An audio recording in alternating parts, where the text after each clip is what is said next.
John Beverly, the Candyman, the businessman with a conscience.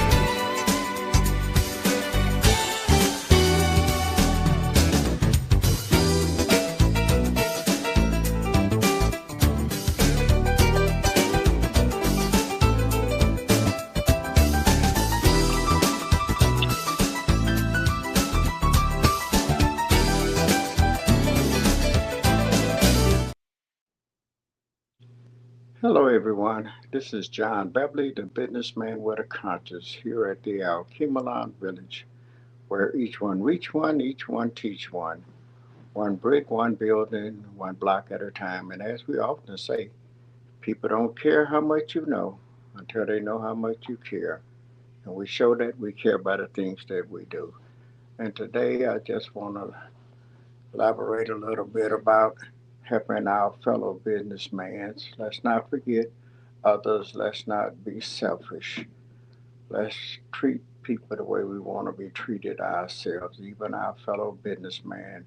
And the focus is, as most important, is the black-owned business. We don't have a whole lot of them, but let's reach out and try to find out. We got some on 7 Miles, some on Livernois, some over here on Houston Whittier, restaurants and barber shops. And I often tell people, that we can be selfish, but when you're selfish like that, it don't help nobody. It don't help the individual. It don't help us as uh, business people, business owners. We should always want to help someone else because we're looking for support, and if we don't support others, how do you expect others to support you? We have our pretty much have our own clientele where people will come to patronize you, but it never really seems to spread. But we've been blessed over here at the village where each one has been reaching and teaching and meeting a need. One brick, one building, one block at a time, one child, one adult at a time. And they've been spreading the word about what we're doing over here. They like what we're doing over here, from the mentoring of the young adults and the children's, teaching them how to own, operate, and run their own business. And even in some cases, when your money is a little bit funny, we teach them how to barter, which means to trade, swap. I give you something you want, you give me something that I want. And we works it out like that as well. And the Lord has blessed our fundraiser barbecue dinners as well. We've been blessed to get new customers just about every time we cook. Some people, and I'm not bragging or boasting, but I just thank God for having something that somebody enjoy, something that, they'll go back and tell somebody else about it. And we've been getting them, and they've been letting us know that and I always tell them, make sure, don't just tell people that somebody sent them, but let me know who sent you. So that way I can let them know that I appreciate what they're doing. That's what we mean. Each one reach one, each one teach one, and show the support. And as well, I like to mention, on yesterday we had my great nephew's funeral, and unfortunately, we've been having a lot of death in the family.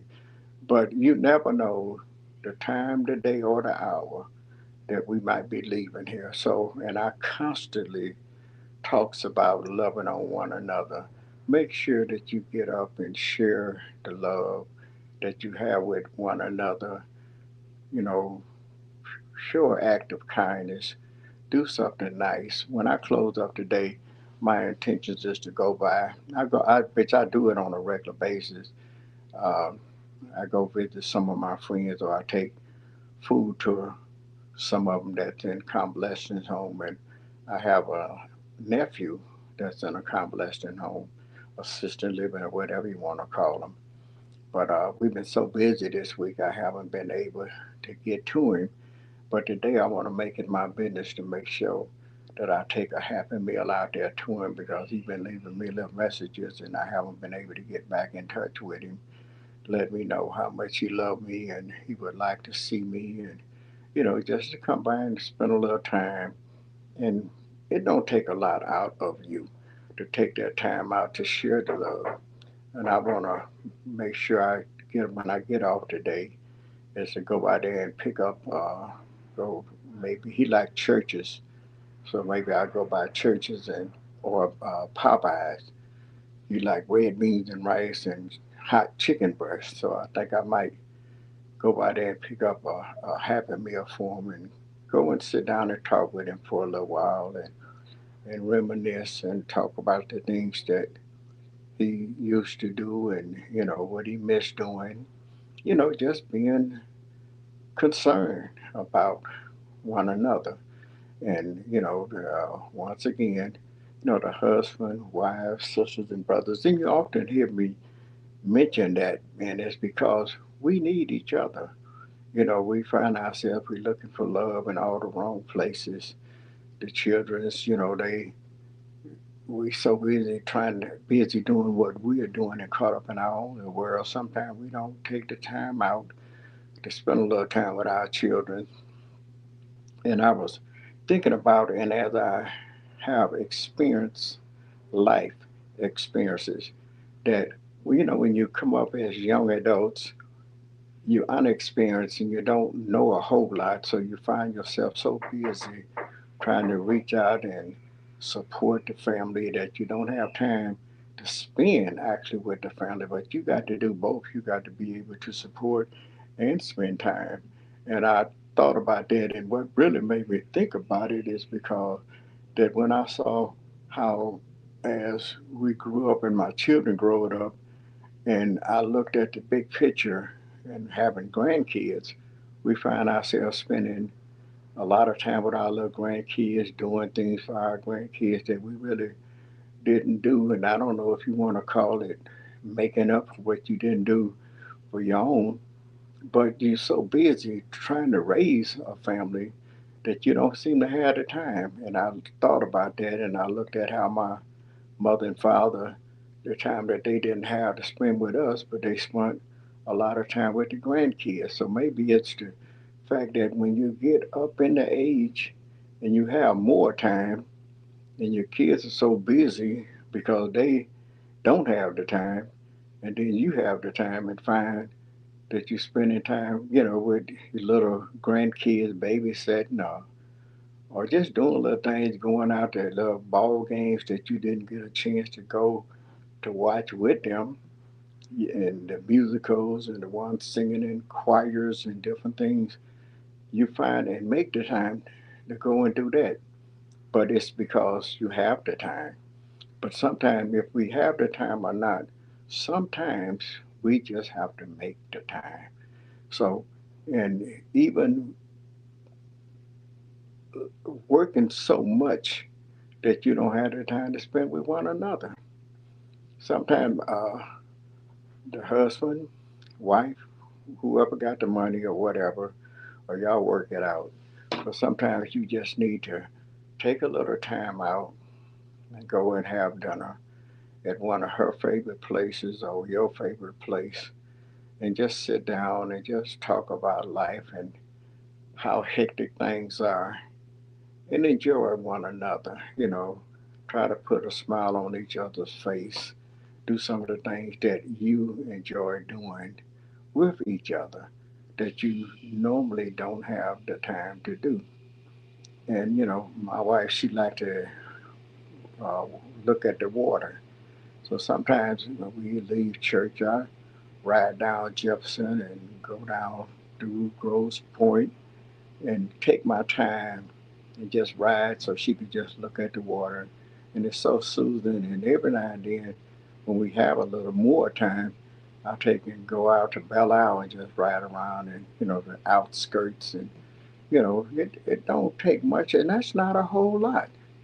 And we just need to take the time for ourselves. She like what they call window shopping, where we go to one of the malls and just walk around and look at different stuff. And you don't have to be shopping, you don't have to be buying anything, but you could just look at the little trinkets and the little things that they have. And in some cases, if you have the money, you may even want to buy something. If not, you remembered what you looked at, and you remember her saying something like, "I like that," or "I would like to have that," and maybe go back at a later date and pick it up for her. And before we would leave, we would take the time out and go sit down in one of them little coffee shops and get us a cup of coffee and just sit down there and talk about how nice it is to be able to take the time out and walk around and not to have to worry about hurry up getting back home, hurry up so we can go to work, or hurry up so we can do this or that, you know, and just love on one another. And I'm sure if you anything like me or the family, you just appreciate what you're being able to do for one another. So all I'm saying is, that make sure you let somebody know how you feel, how much you care, how concerned you are about their welfare, because tomorrow is not promising. Unfortunately, my nephew that passed, the funeral that we went to, we would always express, and at the end of the day, out he would be at church every Sunday. And every Sunday after we all get ready to leave, we always would hug each other and say, "I love you. See you next Sunday." And sometimes he would take the time out and just come down here and spend a little time with us. And he always would ask me, "Uncle John, is there anything you need? Anything I could do before I leave?" And sometimes I have something that he will be able to do, and sometimes I don't. But I always let him know that I appreciate him taking the time out and thinking about coming to see us. So hopefully I said something that would help you, that would encourage you, and to give you something to think about. So thank you for listening to John Beverly, the businessman with a conscience, here at the ALKEBULAN village, where each one reach one, each one teach one brick, one building, one block at a time. And as we say, people don't care how much you know until they know how much you care. And we show it by the things that we do. Thank you, and have a great day.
John Beverly, the Candyman, the businessman with a conscience.